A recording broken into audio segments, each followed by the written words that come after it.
Hi everyone, welcome back to the channel. My name is Juliette, and in today's video we are talking all about sinking funds and how I use sinking funds to meet my personal finance goals. So first of all, what the heck are sinking funds? Well, sinking funds are a way for you to set aside money for certain events or financial goals in your life. They are totally customizable to you and your personal finance goals, so not everyone will have the same sinking funds.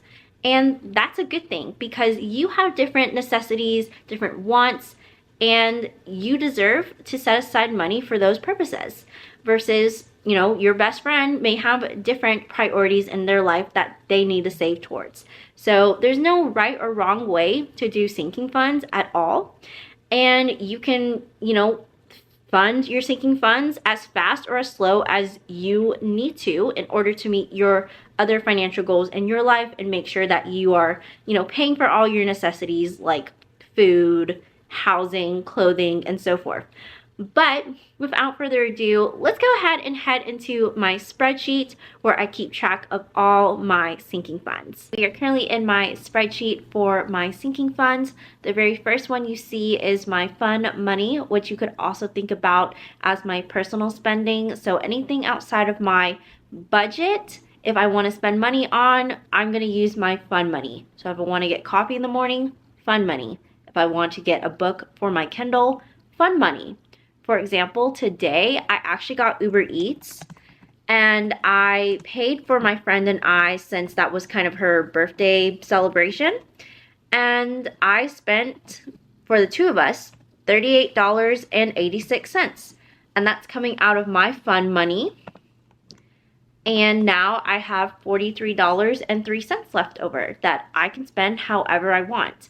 I'm planning that on a monthly basis, I'm going to contribute about $25 a month towards my fun money account. And that should suffice for right now since I am, on a mindset of paying down my loans as quickly as I can.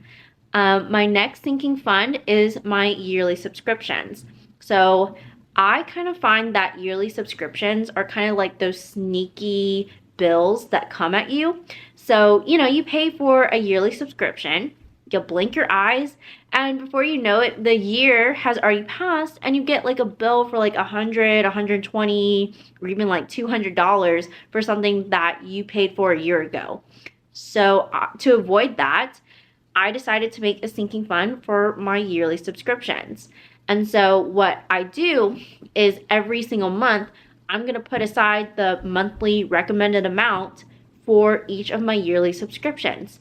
So for example, Dropbox, which is a cloud storage service, that's about $118.99 a month, a year. And so that comes out to be like $9.99 a month. And, I just like even numbers. So every single month I put $10 towards my yearly subscriptions to be able to pay for my Dropbox annual subscription when the time comes. My next one is wedding and elopement. So I'm not engaged. Hopefully I'll get engaged soon. But when the time comes for me to plan a wedding and or elopement, I'm heading more towards the elopement side, FYI. But when that comes, I want to be financially prepared. I don't want to go into debt for this event. I want to have money set aside. And while $155 is not getting me too far, it will, this is a good starting place. And my goal is to put about $50 a month towards this fund. I'll probably beef it up a bit more once I actually am officially engaged. But for right now, this is what we're working with. So next we also have a wedding band fund. So for my future fiance husband, he needs a wedding band because, but, I'm also saving about $50 a month towards this fund. It already has, $560-ish in there, which is pretty good.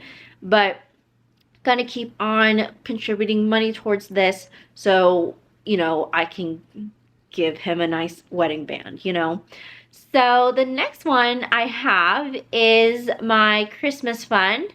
So I do like to save about $500 a year towards my Christmas fund.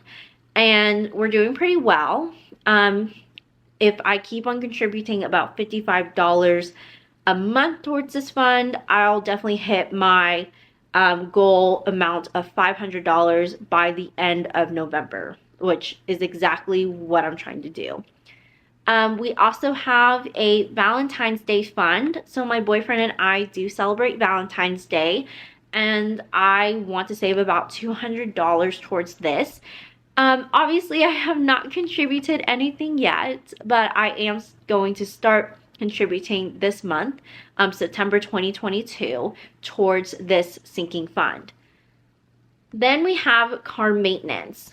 So I do have a car. I have a car loan. I have to pay for car insurance, and on top of that, I do want to contribute and have been contributing towards a car maintenance sinking fund. My goal is to put $100 a month towards this fund. You can see that I have clearly already used some of that fund towards a car wash the other day, but for right now, I think this is a good starting place, and hopefully I can just build this up. So if something does happen, I'm prepared. Finally, we have my pet fund. I do have one pet. His name's Dakota. He's a Papillon, and he is 15 years old, and he has Cushing's disease. And Cushing's is pretty expensive, so I have to pay about $300 every single time I get his medication. And so I want to be prepared for that, especially since we don't have pet insurance. So I put about $100 a month towards the pet fund to make sure that he's covered in case he needs it or anything else comes. But yeah, that's all my sinking funds. I really hope you enjoyed, and please let me know in the comments below if you have any sinking funds, and I'll catch you next time. Bye!